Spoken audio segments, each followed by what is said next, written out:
Bonjour belle âme, bienvenue dans ce podcast qui se veut très spontané et relié au cœur, dans lequel je vais te raconter mon histoire flamme jumelle, mais aussi ce que je vis dans ma vie de FJ.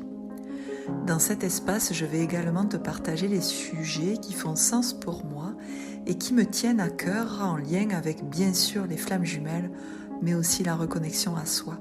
Je suis Marissa Hugued, en relation FJ depuis plus de 25 ans et mariée à ma flamme jumelle. Je suis éveilleuse d'âme et auteure. J'accompagne depuis presque 10 ans maintenant les personnes qui viennent à moi en étant reliées à leur âme. Je leur transmets les messages que j'entends, que je perçois, tout en libérant leur mémoire bloquante. Depuis quelques années maintenant, j'accompagne de plus en plus de flammes jumelles sur leur chemin d'éveil. Bienvenue dans cet espace qui se veut authentique. Je te souhaite une très belle écoute. Et si ce podcast te plaît, n'hésite pas à laisser un commentaire. Merci.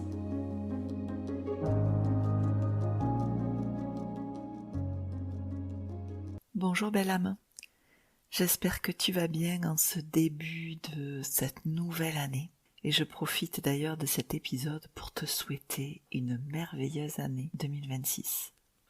On se retrouve ici dans ce nouvel épisode qui ne sera pas comme les autres. On m'a soufflé et j'ai eu envie de te proposer autre chose pour ce premier épisode de cette nouvelle année.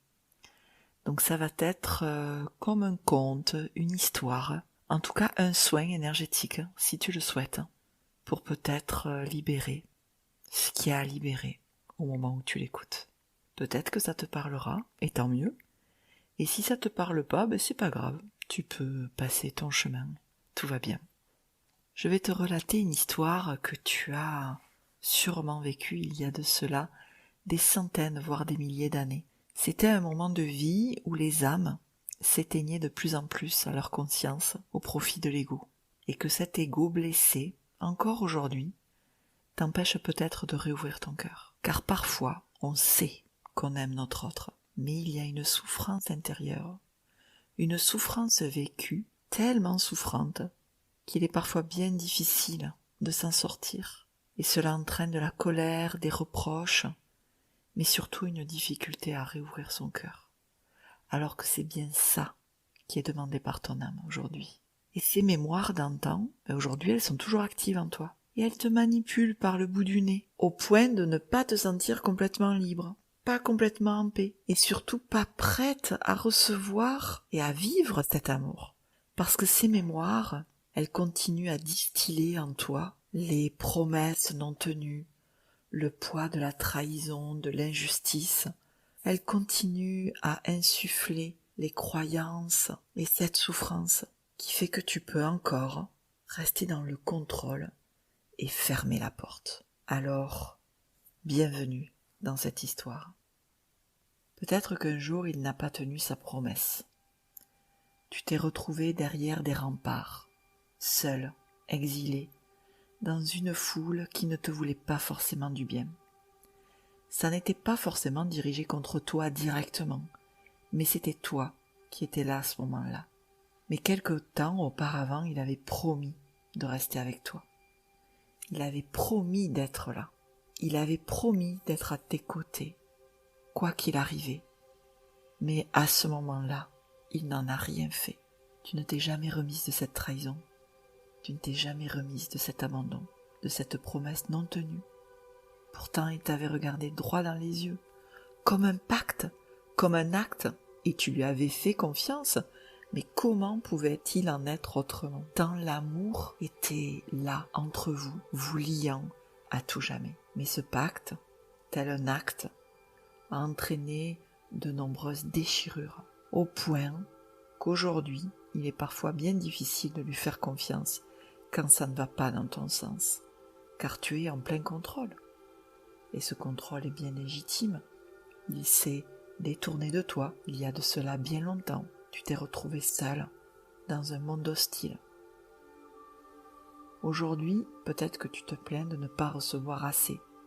Tu te plains de trop donner, surtout dans ce lien, d'être toujours là, alors qu'en face il n'y a rien, pas d'engagement, un petit peu, en tout cas pas assez à ton goût, toujours de la fuite. Alors, Bien évidemment, tu n'es pas responsable de tout. C'est normal de contrôler, c'est normal de bloquer. Mais est-ce cela vraiment ta vie? Cette part, celle-là même qui a vécu cette trahison. Ferme la porte tant tout ce qui a été vécu a été compliqué. Partant du principe que le rejet et la trahison sont possibles, c'est compliqué aujourd'hui de faire confiance. C'est compliqué à nouveau de refaire confiance et de réouvrir son cœur. Comment recevoir son soutien alors que cette mémoire te souffle sans cesse cette trahison, cet acte manqué? Tout cela est bien trop compliqué. Alors la porte reste fermée. Cette promesse non tenue le marquera lui aussi à vie, entré dans la fuite et la non-implication. N'allons pas de nouveau faire une promesse que je ne saurais tenir. Et puis, ai-je le droit de m'ouvrir à cet amour qui se présente à moi après l'avoir laissé? Je ne la mérite pas. Voilà ce qu'il se dit inconsciemment. Il n'a pas envie de revivre ça. Il n'a pas envie encore de se ressentir impuissant, de se dire qu'il est un lâche, un moins que rien. Et c'est pour vous sortir de tout ça, aujourd'hui, que vous rejouez à nouveau dans cette vie des croyances, des souffrances liées à vos blessures. Des blessures qui s'entrechoquent, qui s'entremêlent, qui se confrontent intérieurement et extérieurement. Aujourd'hui, tu n'as plus envie de souffrir. Mais malgré tout, ce trauma, cette plaie béante est toujours active et ça te ronge de l'intérieur.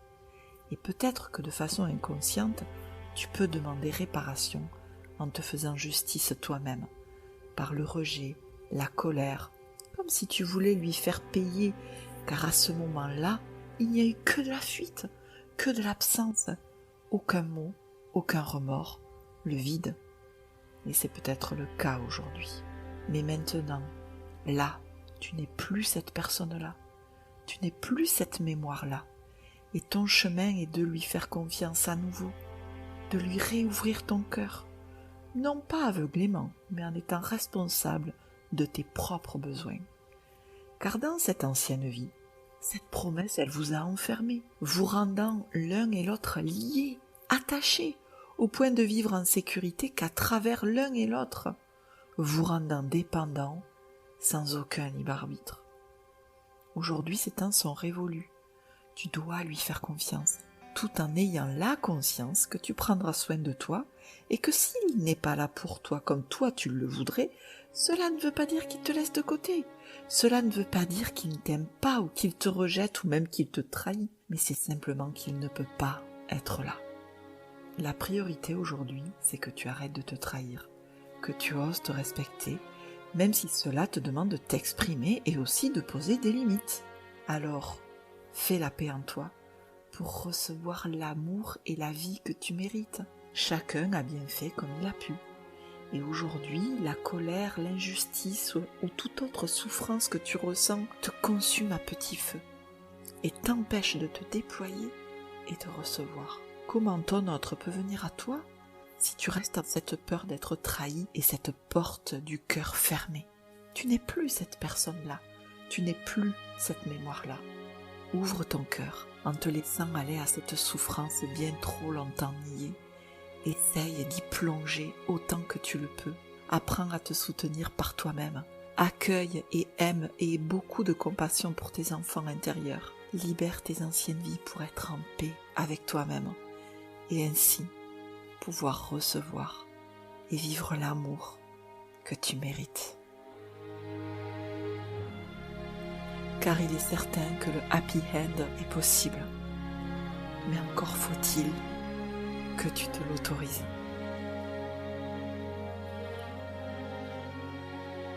Laisse infuser ces mots, laisse faire ton âme. Je te remercie de ton écoute et je te souhaite le meilleur et une belle libération.